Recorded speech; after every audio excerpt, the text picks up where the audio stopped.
to do to become a CFO. And you talked to me about the concept of building a house, which I loved, and actually also about the importance of sideways moves. So could you share a little bit more with us about that? Yeah, I will. First, I'd just like to touch on a couple of bits Helen and Maria said. I think it's really important as women near the top, we role model the behaviours as well, and that balancing to make it easier for those coming through to feel it's acceptable to do so. So I just wanted to mention that. In terms of building a house, and a few people here who know me know I use this analogy a lot, I often talk to my teams about building foundations. I think historically it was always seen as a race or a competition to see how quickly people could progress. And I soon learned that actually it's not how quickly you can progress, it's how much depth of knowledge and breadth of knowledge you can obtain. So I talk about the house because it's like building foundation stones. The more stones you build and the firmer those foundations are, the easier it is actually for you to progress. And it's really important to diversify. So I know Maria talked earlier about broadening your experience, go into different types of roles in finance. You know, I'm not a tax expert by any stretch, but I need to work with tax people. So try and engage with them and, you know, use their knowledge and expertise. But go into different types of functions. So whether it's core finance, looking at GLs, etc., moving into business partnering, going into procurement, build all those stepping stones and build the foundation stones, because then you can add more value into the organisations you work with and you work within, and to other parts of the organisation. So I think for me, it's really about building those solid foundations on which to build moving forwards. Yeah, makes sense. And I guess on your sort of road to CFO, just building on that, you know, what skills and behaviours do you feel you've had to master to get there? I'll look at Kirsty a bit here because she's known me a long time. I think my younger self, I was a bit like a bull in a china shop, I think. I was kind of like, this is how it has to be done, this is the right way of doing it. And I think the further up the chain you go, the more experience you obtain. It's really about understanding other people's point of view. It's having empathy with that person's point of view. It's really trying to be pragmatic to get to the best outcome. There's always shades of grey, and no, I won't go down the 50 Shades of Grey conversation, but we were talking about Bridgerton last night is all I'll say. But it's really about having a degree of EQ, so emotional intelligence, about understanding, being able to read rooms and trying to find the pragmatic outcome. Our role in finance isn't really to control or dictate to what the business can and can't do. It's very much about partnering and enabling an organisation. And you can really only do that if you understand what the objective that the organisation is trying to achieve.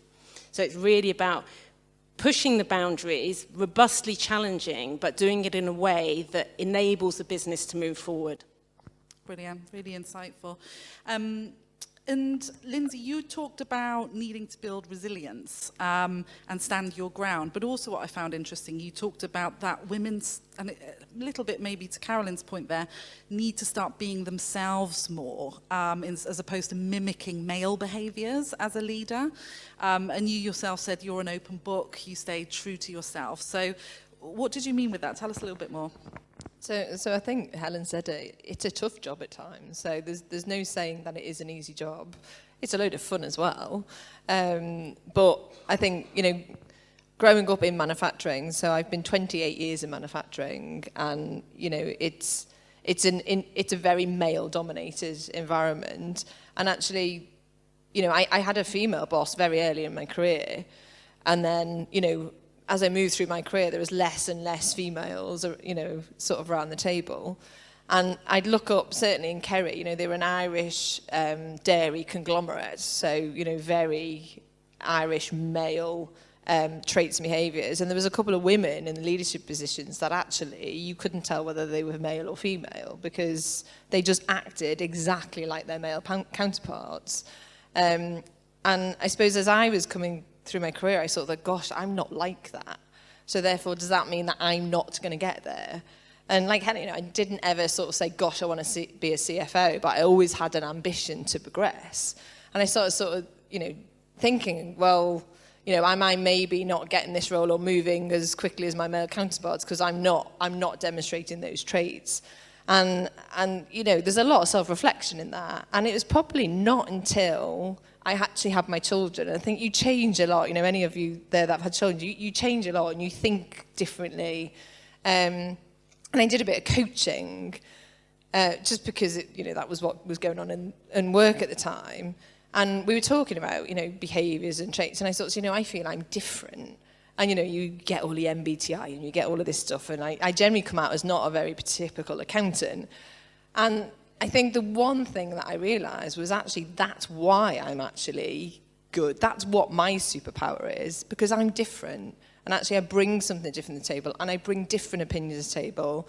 And actually, that emotional intelligence is one thing that females do bring a lot more of generally than their male counterparts. And actually my career from that point accelerated. And I think, Kate, you said sometimes it's our barriers.